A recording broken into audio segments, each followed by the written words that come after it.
It was Father's Day weekend, June 14th, 1969. The Great Smoky Mountains of Tennessee were alive with the sounds of summer. The laughter of children carried through Spence Field, a wide grassy meadow nearly 5,000 feet above sea level.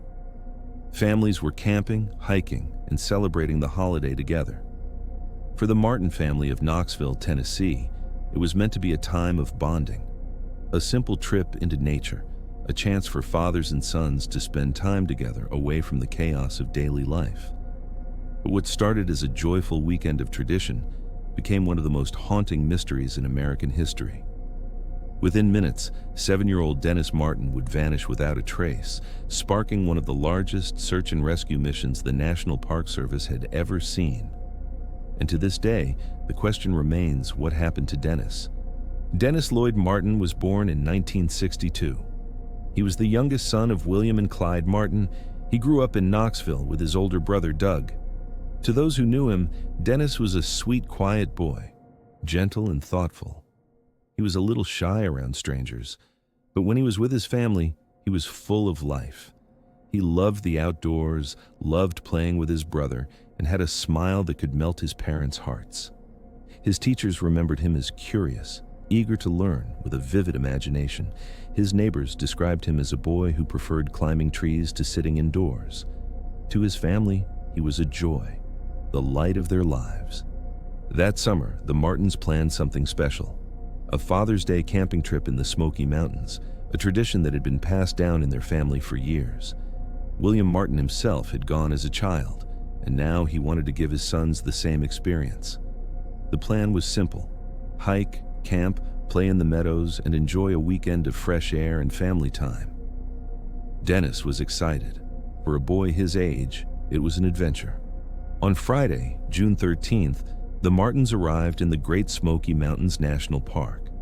They hiked the trail to Spence Field, an open meadow surrounded by ridges and thick forests. The view was breathtaking, rolling green hills, tree lines stretching into the horizon, and a sense of peace that only the wilderness can give. Other families were there too, celebrating the holiday. Children were playing together, running through the grass. The Martins set up camp, joined in the laughter, and prepared for a night under the stars. The next day, June 14th, began like any other camping trip. Breakfast cooked over a campfire, children chasing one another through the meadow, parents talking, laughing, and soaking in the moment. That afternoon, the children decided to play a prank. Dennis and his brother Doug joined 2 other boys in a game of hide and seek. The plan was simple. The boys would split up, hide behind bushes or trees, and then leap out to scare the adults. Doug later recalled that Dennis ran to hide behind a tree on the edge of the field. It seemed innocent enough. The other boys dashed behind their hiding spots. Within moments, they jumped out together, laughing as the adults reacted. But Dennis didn't appear. At first, his family thought he was simply taking longer to hide, or maybe he was being extra sneaky. But seconds stretched into minutes. His father, William, called out his name. "Dennis, come on out." There was no answer. He called again, louder this time. Still silence. Panic began to set in. William Martin sprinted toward the tree line where Dennis had last been seen. Nothing. No sound of footsteps, no rustle of bushes. The boy was gone. William ran through the meadow, shouting, searching desperately. "Dennis! Dennis!" The meadows, so full of laughter minutes earlier, fell eerily silent. Something was terribly wrong. By 4:30 that afternoon, William had made the decision to run 2 miles down the trail to the ranger station. He covered the distance in under an hour, fueled by fear and desperation. Rangers immediately began to mobilize. Word spread quickly, and by nightfall, dozens of people were scouring the woods with flashlights and lanterns. They shouted Dennis's name into the darkness. They listened for movement. They searched every hollow and ridge around Spence Field, but the night passed without a trace. By the next morning, June 15th, the search had grown into one of the largest operations in national park history. Over the following days, more than 1,400 people joined. They came from all over: park rangers, local volunteers, Boy Scouts, National Guard troops, FBI agents, and even a team of Green Berets from Fort Bragg. Helicopters flew overhead. Bloodhounds were brought in to pick up a scent, but heavy rain rolled in, drenching the ground, washing away footprints and erasing any trace Dennis might have left behind. The mountains seemed to work against the searchers. Fog settled in. Streams swelled with water. The terrain was treacherous, full of ravines, cliffs, and thick underbrush. Despite the manpower, despite the resources, no evidence of Dennis was ever found. No footprints, no scraps of clothing, no sound. It was as if the earth had swallowed him whole. Theories began to emerge. The first was that Dennis had simply gotten lost. Perhaps he had wandered too far into the woods, disoriented by the thick trees, and was unable to find his way back. The wilderness of the Smokies can be unforgiving, especially for a child. Black bears roam the area. Coyotes and bobcats are present. A 7-year-old alone in those conditions would not last long. Yet, if he had been lost nearby, searchers believed they would have found something. A footprint, a shirt, something. But they found nothing. The second theory was more chilling. An animal attack. Perhaps Dennis had been taken by a bear or a cougar. But again, there was no sign of a struggle. No blood, no torn clothing. Rangers who had studied animal behavior in the park considered this unlikely. The third theory, and the one that has haunted the case ever since, was abduction. On the same weekend, Dennis vanished. Another family was hiking near Rowan's Creek, just a few miles from Spence Field. They reported hearing what they described as a terrible, sickening scream echoing through the woods. Moments later, they saw a rough-looking man darting through the trees, moving quickly, as if trying not to be seen. The man was described as unkempt, disheveled, and suspicious. Could this stranger have taken Dennis? Could the scream have been his? The FBI took the report seriously. Agents interviewed the witnesses and tried to piece together the timeline. But there was a problem. Rowan's Creek was a considerable distance from Spence Field. Could someone really have abducted Dennis in broad daylight without anyone noticing and carried him miles away in such a short time? Still, the possibility couldn't be ignored. The Green Berets combed through remote ridges and caves, searching for any sign. Their involvement sparked speculation. Why would the military be deployed for a missing child? Officially, they were there to provide manpower. Unofficially, some wondered if they suspected something darker. Rumors spread of a potential criminal element or even more sinister theories. But officially, nothing concrete was ever discovered. Weeks passed. The search dragged on through rain, fog, and endless terrain.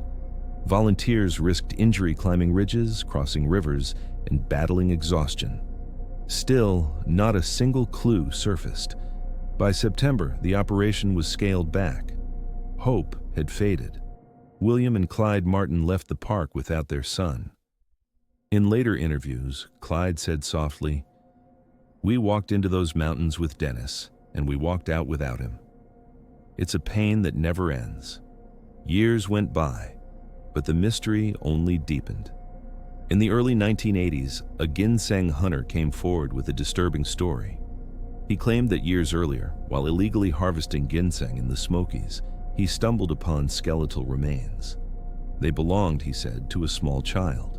Fearing prosecution for his illegal activity, he didn't report it at the time.